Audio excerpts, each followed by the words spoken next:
Magandang araw mga kaibigan.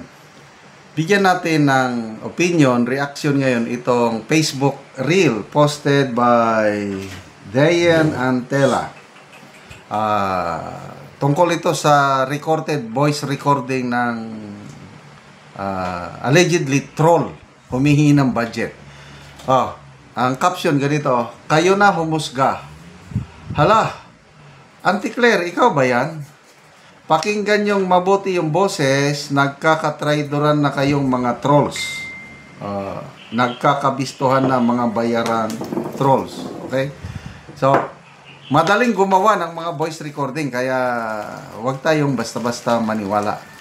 Hindi ako marunong mag-determine kung authentic ba ito na recording. Kaya pakinggan lang muna natin, ha? Si Congressman Paulo Marcoleta doon sa budget hearing ng PCO, binanggit niya na maraming nag-inform sa kanya mga bayarang trolls ngayon. At ako naman, napapansin ko, basta may post na negative sa administration, ang daming nagko-comment. Tignan mo yung account, ay, nakalock ang kanilang profile, ano pa yun, kakaunti ang mga followers. Naglipa na ang mga troll ngayon. Pakinggan natin to. Anong dagdag? Puro palpak naman yung mga vlogger mo. Pasensya na, madam. Ginagawa naman po namin lahat yung mga script na pino-forward sa amin eh. Sinunod naman po namin. Puro nga kayong palpak eh. Puro kayong hinabudget, wala naman nangyayari. Ilan ba hawak mo na class A? Wala po akong hawak na class A. Puro class D lang po. 20 na troll. Sino yan? Yung grupo po ni Madaraho, kasama sila Rosalinda at taga-Bukid. Yan ba yung matandang mukhang gorilla na puro live ang pinagagawa? Yes po, madam. Sila din po yung humingi ng dagdag sa budget nila weekly. Talagang kapos na kami magdadagdag. Puro naman walang kwentang ginagawa ng mga yan. At puro kayo kabubuhan sa totoo lang. Puro kayo palpak. Ang sakit na magsalita, madam. Masakit ba? O masakit na ang bulto natin? Sa totoo lang, nag-aabono na nga ako. Wala akong pera. Dahil sa kahingin nito si Magdarao. Wala akong pakialam at problema mo yan. Napakabubo ng mga kinuha mo. Ay, nagsasawa na rin po ako, madam. Ganito na lang. I resign. Starting today. And remind lang po kita. Recorded to pag-uusap natin. Shit. Pinatayan ako. Matalino. Ito, Congressman Marcoleta. 5 million buwan-buwan from PCSO. Bukod pa po dyan, meron po kayong natatanggap na 10 million pesos kada buwan from the Office of the First Lady. Bukod pa po dyan, di pa po tayo natatapos. Meron pa pong 10 million every month na binibigay sa PCO from the Office of the Executive Secretary. Meron din pong nakapagsabi sa akin na meron kayong napakalaking vault sa PCO na lalagyan ng pera. Kung ako po ba'y magpapadala ng tao ngayon dun para mag-inspect for the existence of a big vault na naglalaman at sisidlan ng pera, pwede niyo po bang i-confirm or i-deny ang existence ng vault na yon na lalagyan ng pera? Kaya hindi ako naniniwalang hindi na mo problema sa pera ang PCO dahil napag-alaman ko rin, you can confirm, nag-maintain po tayo ng 4 na head vloggers who are receiving 75,000 pesos monthly. At yung bawat head vlogger na yon ay merong, kumbaga downline, o meron siyang sinusupervise na 10 vloggers who receive about 10 to 50,000 pesos allowance depende sa kanilang performance para kalabanin ang mga kritiko ng administrasyon. Sa administrasyon ni Pangulong, humingi ka ng again, hindi ko ma-determine yung recorded voice recording, yung audio recording kung totoo ba yun.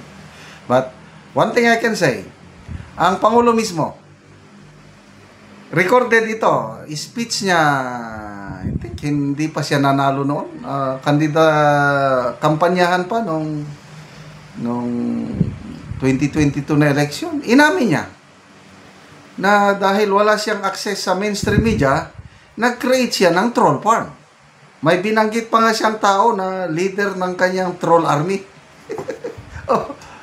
Yun ang prueba na ang administrasyon mahilig mag-create ng troll farm. At tingnan nyo magbasahin nyo sa mga comments.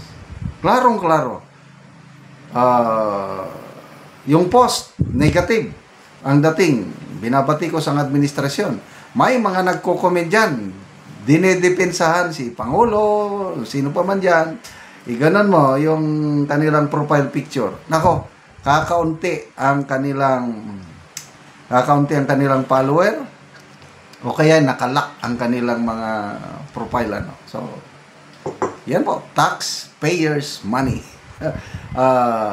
Samantalang si BP Sara, organic ang mga taga-suporta niya.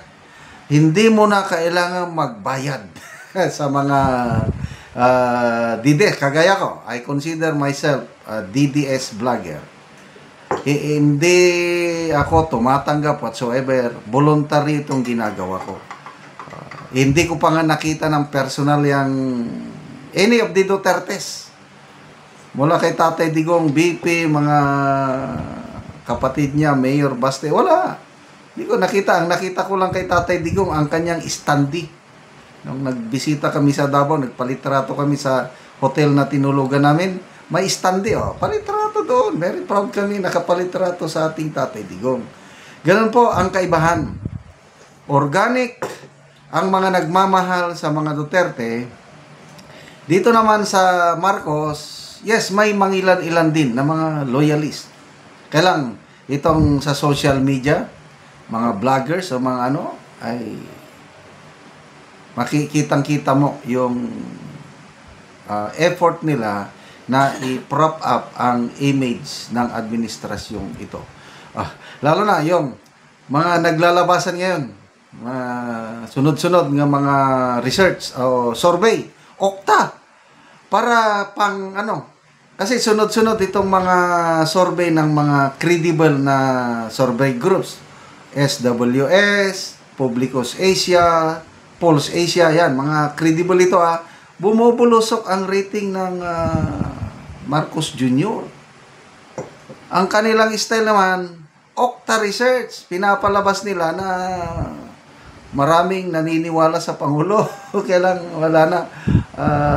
Sunog na ang Okta Research. Kaya tingnan mo, pati si Ramon Tulfo nagre-reklamo na. Ano ba naman tong mga kababayan natin? Bakit bigyan nila ng mataas na rating si BP Sara? Wala naman yung ginagawa, hindi naman siya karapat-dapat. Bakit mo diktahan mo ang mga Pilipino na sinusurvey kung anong sa loobin, lalabas talaga. So, good luck sa mga troll farms ninyo. Salamat mga kaibigan sa inyong pagsubaybay sa ating channel.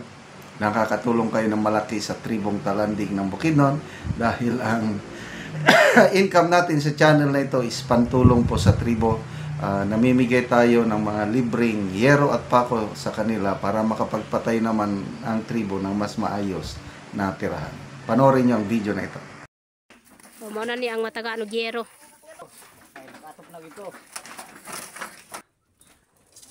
So, mo ni ang atop ni Lolo. So, tulo na gid kayo kung ulan. So, gipang sapahan na lang og cleansing kay kung ulan mutulo na gyud.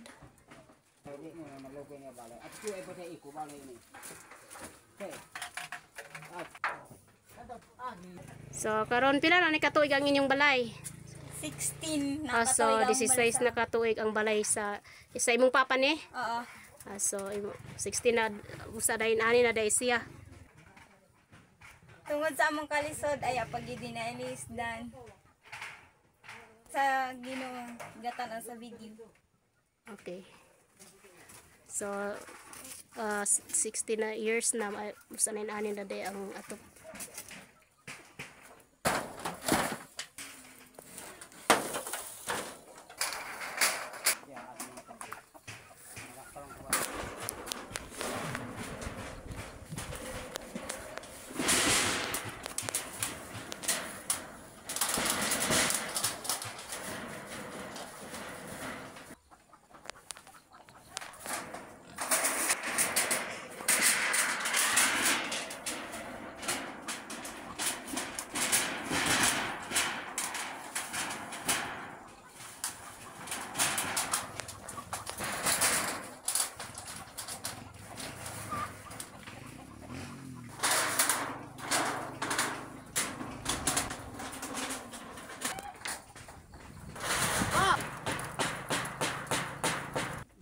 karon nahuman na og atop si tatay. So gitabangan siya sa iyang anak sa pag-atop og si tatay atong so tatay naayuhan na ang imong balay. So dili na katuluan. Salamat sa Ginoo. Tuk na ko. Sige tay, salamat pod.